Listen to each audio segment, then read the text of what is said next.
just stuff I heard John TNT afterwards saying that you won this game, but you hadn't shot that well. Either you or Clay, maybe, some things do. Do you feel like this was a game where you had to win it other ways, and you feel good about that because you imagine the shooting is going to come at some point? Yeah, our defensive mindfulness was there. Obviously, Draymond was extremely aggressive from the jump. Wiggs played amazing. GP plus 25. Like, you get contributions from everybody, and shots that you feel like you can make. And the reason you take them, a lot of confidence in them. You hope that they'll start to fall, but the fact that we can control a game from the jump the way we did, handle their run the way we did, and then close out our fourth quarter strong was exactly how we expect to play, and just a matter can we take it on the road and win a must-win game on Friday. Steph, when you get so many other contributions, does it feel like a lighter load for you than, say, a game 4 where you putting up 30 shots and running out? Still got up 24, so it's just a matter of picking and choosing your spots. It's not really a lighter load because you're mentally still thinking the game and trying to counter all their defensive adjustments and what they're trying to do, and we're running more pick and roll, but I think it's just a great vibe when everybody who has the ball, whatever the play is, whatever possession is aggressive, and there's a lot of confidence that we can create good shots even if it's not me taking them. Hey, Steph. Dre was talking about just how calm you were this morning. First of all, what was your mindset heading into the game? And second of all, how much confidence does it give you that in every playoff series you guys have seen since 2014, you've won or gone to the finals? It's finals or bust. So you guys have gone through and seen so many things and overcame so many things. How much confidence? Do you guys ever get phased? I mean, yeah, it's coming off of tough losses, you get kind of shell-shocked, and you have to look yourself in the mirror and understand what adjustments you need to make, and nobody likes that feeling. So there's a sense of being phased by that, but it's, to your point, we've figured out all the puzzles in the course of our history in the playoffs, and, I was calm mostly just because you remember just to have fun and enjoy this experience and the opportunity that we have to play at this level. Like, we're competitors, and you hate to lose, and you're doing everything you can to avoid that feeling. And even down 3-1, you understand what's at stake and what the consequences are if you lose another game. We're still living in that, but it's still reminding yourself to enjoy this, enjoy the competition, enjoy the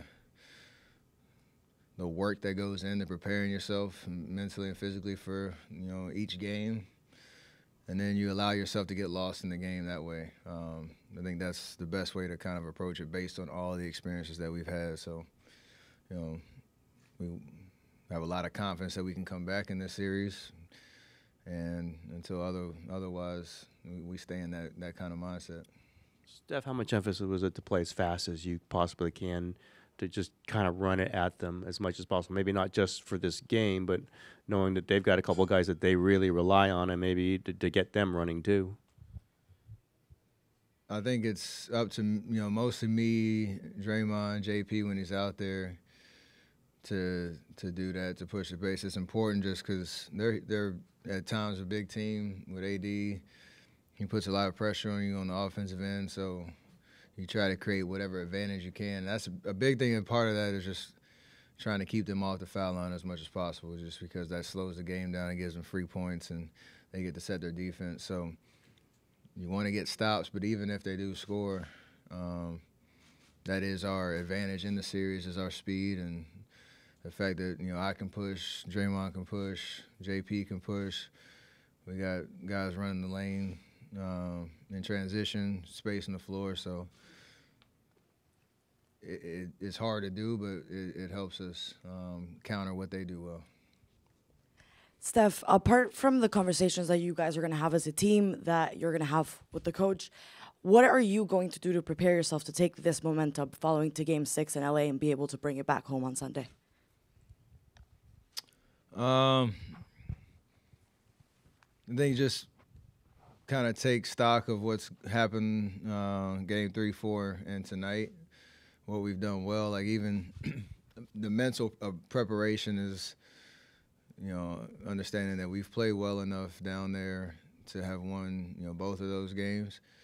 I know Game 3 was a blowout, but the first half, like there was a lot of good that we showed, and then obviously Game 4, knowing how that went. So accepting, our shortcomings there, but also understanding, we can make the necessary adjustments to hopefully get off to a good start in Game 6, give ourselves some momentum, put some pressure on them, and bring the effort and the competitiveness and the same fire we had tonight. So,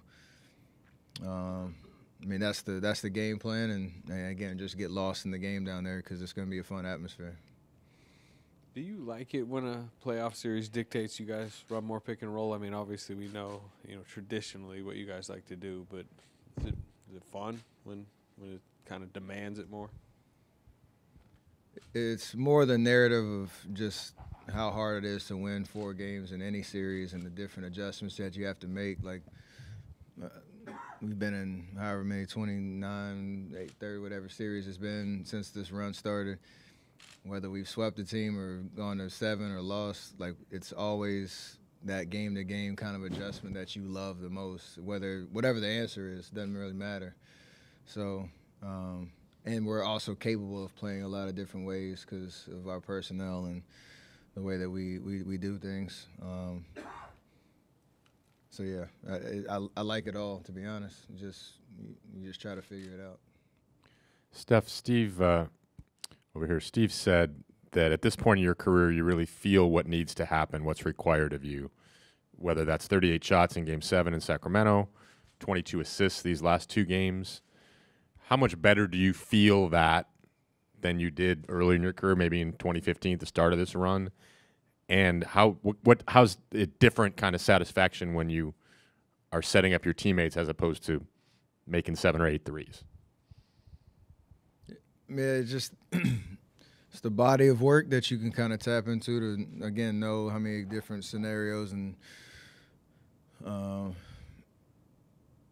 situations that you've been in that I can build, tap into that confidence that I can do whatever the game requires. I just love this stage, so much, and not afraid of anything that's going to happen and the outcome. It's just, again, getting lost in the game and understanding the versatility of being able to play a lot of different ways, and the confidence that I've been able to do it for a long time. So, and the trust that I have in my teammates to be along that journey with me. So, it's nice and blessed to be able to keep doing it even at this stage in your career. So, I don't want it to stop anytime soon. Steph, with AD and his defensive impact, I don't remember seeing a guy that has created this kind of hesitation for your whole group around the rim. If you look at the series before tonight, were there times when maybe all of you look at the film and were there overcorrections? Were there just a lot of times when you see opportunities where because of the impact he's having, there's second guessing happening, and then why was tonight different? He's a great defensive player. Like, he's smart. He's got size. He can move his feet. They have a certain system that tries to funnel everything to the paint where he's usually standing and disrupting a lot. After Game 1, you just had to feel it, for 48 minutes just to understand it was totally different than the Sacramento series. Like, they didn't have anybody with that type of presence. But there's also counters to it, and you got to trust that that you can create a good shot even with his abilities out there. You still get kind of lulled into it from time to time. Just that's how basketball goes, and he makes some amazing plays. But when we're decisive and we're organized in terms of our spacing and understanding you might not get all the way to the basket because he's down there, but somebody's going to be open and there's going to be another option.